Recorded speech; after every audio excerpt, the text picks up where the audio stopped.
What's up mga Lods? Ito Lods, kung interesado kayo sa unit na ito Lods, papakita ko sa inyo Lods, yung ating CVT o ang ating makina mga Lods.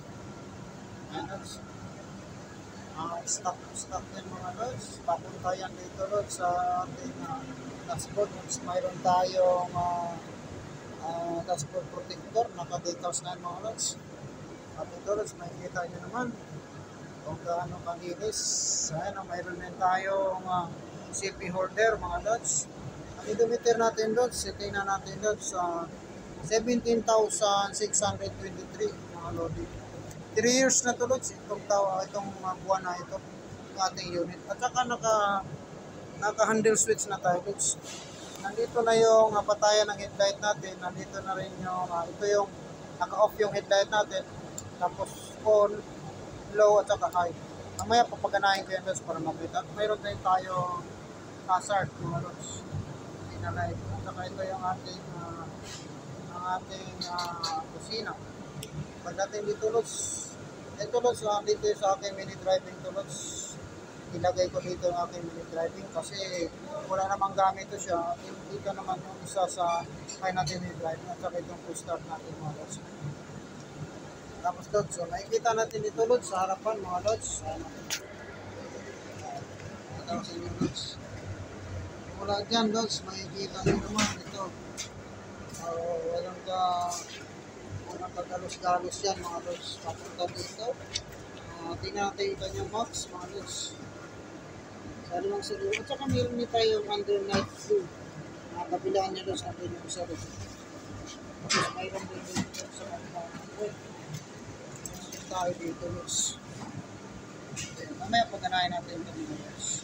Mayroon dito sa kabila Lods. Ito yung kabila nga. Ganyan. Isa. All stock yan Lods. Pati yun sa kayo natang muffler. Ito lang natin mapunta dito Lods. Ganun ka Lods. Ngayon Lods, start natin siya. Kung pakinggan natin kanya ito Lods. Pause ko muna yung susi. At ito Lods, i-start natin. Ayan. I-start natin mga Lods. Mayroon din yung voltmeter, 12.2 sa ating voltmeter. I-start natin. Tapos, doon tayo sa headlight muna. Sinasabi ko kanina, may try message tayo ito. On. Ating headlight, tapos yung high nandito, tapos yung off natin dito, tatlo. Yan, nakita mo. Tapos ang ating mini driving Lods, dito ko nilagay yung low. Yan yung low. Ito yung low niya. Tapos off, nandito naman yung high. Tapos makita mo ha. Tapos meron tayong passing yan mga Lods. Passing tayo. Ganun kalakas yung kusina natin mga Lods. Tapos mayroon din tayong stock horn. Ito yung stock horn natin. Ito yung stock horn natin. Diba? Makikita nyo naman dito ang ating mini driving light. And dalawa yan. Ito. And medyo may kapresyuhan ito mga Lods. Dalawa yan Lods. Saka ito yung Lods. Nandito yung ating RFID. And makikita mo kung ano dyan. Ito yung code. Makikita mo kung ano yung nakalagay dito ng number. Yun din yung plate number mo dun sa likod. Kung ano yung nakikita dyan. Yan. Nakita nyo na ito. Yan. Focus ko. Yan. Kung ano yung nakalagay dito na number 764 UCE, ibig sabihin yun din yung plate number mo doon sa yung motor. Ayan ang palatandaan Lods pag bumili ka ng motor Lods. Napakasariwa mga Lods pagpunta dito Lods. Yan, nakikita nyo naman yan Lods. Yan, ganun kasariwa ang motor natin Lods. Buksan ko yung headlight Lods para mas maganda yung ating pagka ng ating headlights ito. Yan.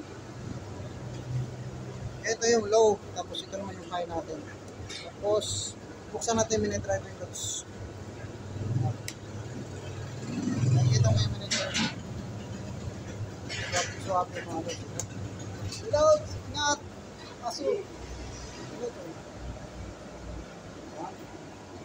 Swabe mga loads. Ayan. Ganun kalakas. Ganun kalakas yung ating ilaw.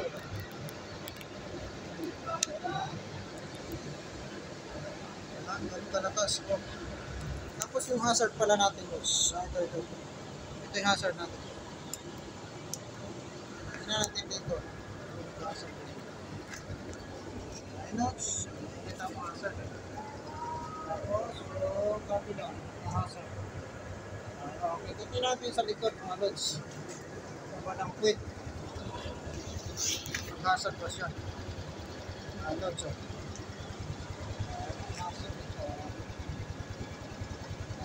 Kita nyo naman ang hazard niya. Lods, yun lang naman lods. All codes lahat to mga lods. Stop lahat to. Mga loading. Stop lahat ng mga materialis natin. Kaya hindi ka magsisisi pag ito na po. Ito yung charging system. 14.2. Okay lods. Baba na.